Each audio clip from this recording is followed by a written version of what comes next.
দেখেন, মজুদদারির বিরুদ্ধে রাসূল সাল্লাল্লাহু আলাইহি ওয়াসাল্লাম ১৫০০ বছর আগেই বলে গেছেন, স্পষ্ট করে বলে গেছেন, একাধিক হাদিস। অথচ একটা শ্রেণীর এই অপরাধের কারণে, মজুদদারির কারণে আজকে বাজার অস্থিতিশীল। এই যে আলু নিয়ে যা কিছু ঘটে যাচ্ছে আপনারা দেখছেন, যে আলুর ১ কেজি আলু উৎপাদন করতে যেখানে খরচ হচ্ছে সর্বসাকুল্য ২০ টাকা, সে আলু আমরা কিনতে হচ্ছে আমাদেরকে কত টাকা? ৫০ টাকা করে। অথচ কৃষক কিন্তু পেয়েছেন মাত্র ১২ টাকা। তাহলে মাঝখানে এতগুলো টাকা কোথায় যাচ্ছে? আজকে সাধারণ মানুষ কষ্টে পড়েছে, এই জন্য প্রত্যেকটা পণ্যের দাম এত বেশি হচ্ছে কেন? আমরা যারা দায়িত্বশীল যারা আছে, আমাদের খবরদারি হচ্ছে না, আমরা দায়িত্ব পালন করছি না। মাল জমা করে রাখা যেটা, এটার নাম হচ্ছে মজুদদারি। এটা শরীয়তে হারাম। আহলে হাদিস মজুদদার হতে পারে না, আহলে হাদিস সুদ খেতে পারে না, ঘুষ খেতে পারে না। আপনি সুদও খাবেন, ঘুষও খাবেন, আপনি দুর্নীতি করবেন, আপনি ব্যবসা করতে গিয়ে ২ নম্বরই করবেন, আপনি মানুষের জমি দখল করে নেবেন, মানুষের জায়গা দখল করে নেবেন, আবার বলবেন যে আমি আহলে হাদিস। জি না, এটার নাম আহলে হাদিস নয়। দেখেন, মজুদদারির বিরুদ্ধে রাসূল সাল্লাল্লাহু আলাইহি ওয়াসাল্লাম ১৫০০ বছর আগেই বলে গেছেন, স্পষ্ট করে বলে গেছেন, একাধিক হাদিস। অথচ একটা শ্রেণীর এই অপরাধের কারণে, মজুদদারির কারণে আজকে বাজার অস্থিতিশীল। এই যে আলু নিয়ে যা কিছু ঘটে যাচ্ছে আপনারা দেখছেন, যে আলুর ১ কেজি আলু উৎপাদন করতে যেখানে খরচ হচ্ছে সর্বসাকুল্য ২০ টাকা, সে আলু আমরা কিনতে হচ্ছে আমাদেরকে কত টাকা? ৫০ টাকা করে। অথচ কৃষক কিন্তু পেয়েছেন মাত্র ১২ টাকা। তাহলে মাঝখানে এতগুলো টাকা কোথায় যাচ্ছে? এই যে মধ্যস্বত্বভোগী যারা, তারা কিভাবে সর্বনাশ করে দিচ্ছে, এটা সহজে বোঝা যায়। যে কৃষক মাথার ঘাম পায়ে ফেলে এত কষ্ট করে চাষবাস করেন, তিনি কেজিতে পাচ্ছেন মাত্র ১১-১২ টাকা করে।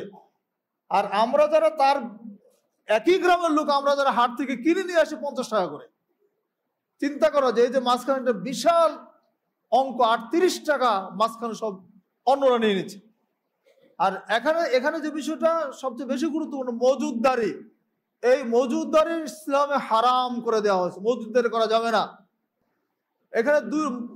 এখানে মজুদদারের ২টা সংজ্ঞা মনে রাখতে হবে। মজুদদারি কি? যেটা সঞ্চয় করা হয়, জমা করা হয়। মজুদ মানে কি?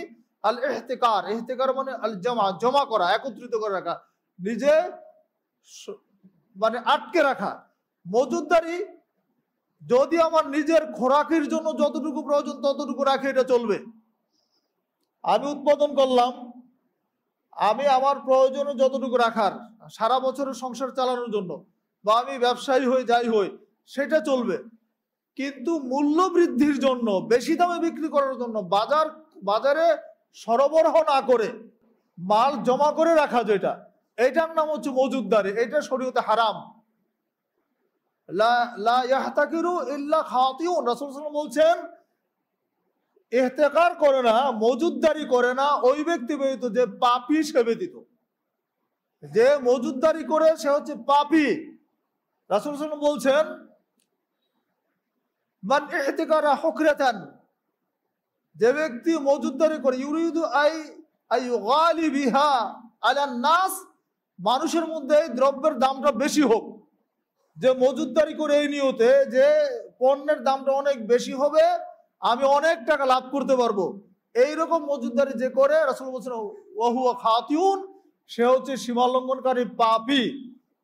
খাতি শব্দের অর্থ ভুলকারী নয়। এখানে খাতি শব্দের অর্থ আহলুল লুগা যারা, অভিধানবিদ যারা, তারা স্পষ্ট বলে দিয়েছেন, আল খাতি বিল হামজা খাতিউন, শেষে হামজা সহ খাতিউন শব্দের অর্থ হচ্ছে কি? হুয়াল আসি ওয়াল আসিম, অর্থাৎ যে পাপী এবং কি অবাধ্য। আসি মানে কি? অবাধ্য, যে অবাধ্যতা করে, আল্লাহর বিধানকে অমান্য করে। এবং যে পাপিষ্ঠ ব্যক্তি, পাপী, তার নাম হচ্ছে মুহতাকির, যে বাংলা হচ্ছে মজুদদারি। তাহলে মজুদদারি শরীয়তে নিষেধ করেছে ১৫০০ বছর আগেই। অথচ এখন দেখেন মজুদদারির বিষয়ে আন্দোলন চলছে। একজন ছাত্রের যদি ৬,০০০ বস্তা আলু থাকে স্টোরে, তাহলে তারা লেখাপড়া করা লাগে?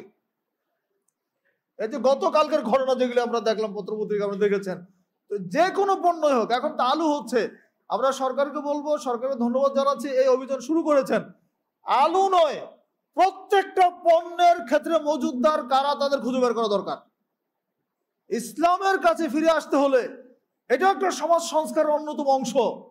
আজকে সাধারণ মানুষ কষ্টে পড়েছে, এই জন্য প্রত্যেকটা পণ্যের দাম এত বেশি হচ্ছে কেন? তাহলে আমরা যারা দায়িত্বশীল যারা আছে আমাদের খবরদারি হচ্ছে না, আমরা দায়িত্ব পালন করছি না। আমরা যদি একটু সচেতন হই, দায়িত্বশীলরা রাষ্ট্রীয় পর্যায়ে যারা দায়িত্ব পালন করছেন তারা যদি সত্যিকার তান্ত্রিকভাবে ময়দানে নেমে কাজ করেন, আমার মনে হয় মজুদদারি বন্ধ হয়ে যাবে ইনশাআল্লাহ। আবার আমরা শরীয়তের মূল জায়গায় ফিরে আসতে পারবো ইনশাআল্লাহ। এই জন্য আমরা আমাদের মধ্যে যারা আহলে হাদিস যারা আছি, কেউ মজুদদারি করলে আহলে হাদিস হতে পারবে না। আহলে হাদিসের সংজ্ঞা বলতে গিয়ে আমি এই কথা বললাম, যিনি সার্বিক জীবনে কোরআন এবং সহিহ হাদিস মানেন, তো মজুদদারি যেহেতু নিষেধ শরীয়তে, তা আমি যদি দাম বেশি করার জন্য বা সাময়িক বাজার ক্রাইসিস করে পণ্য আটকে রাখি, তাহলে আমি তো আহলে হাদিসই না। আহলে হাদিস মজুদদার হতে পারে না, আহলে হাদিস সুদ খেতে পারে না, ঘুষ খেতে পারে না। আপনি সুদও খাবেন, ঘুষও খাবেন, আপনি দুর্নীতি করবেন, আপনি ব্যবসা করতে গিয়ে 2 নম্বরই করবেন, আপনি মানুষের জমি দখল করে নেবেন, মানুষের জায়গা দখল করে নেবেন, আবার বলবেন যে আমি আহলে হাদিস। জি না, এটার নাম আহলে হাদিস নয়। আমাকে বুঝতে হবে আল্লাযীনা ইয়াত্তাবিউনাল কিতাব ওয়াস সুন্নাহ, যিনি কোরআন এবং সহিহ হাদিস মানেন ফি জামিই নাওয়াইল হায়াত, তার সমস্ত জীবনে, তিনি কেবলমাত্র আহলে হাদিস। আহলে হাদিস হওয়াটা খুব সহজ নয়। জন্মসূত্রে আহলে হাদিস হওয়া যায়, কিন্তু প্র্যাকটিক্যাল আহলে হাদিস হওয়াটা খুব কঠিন।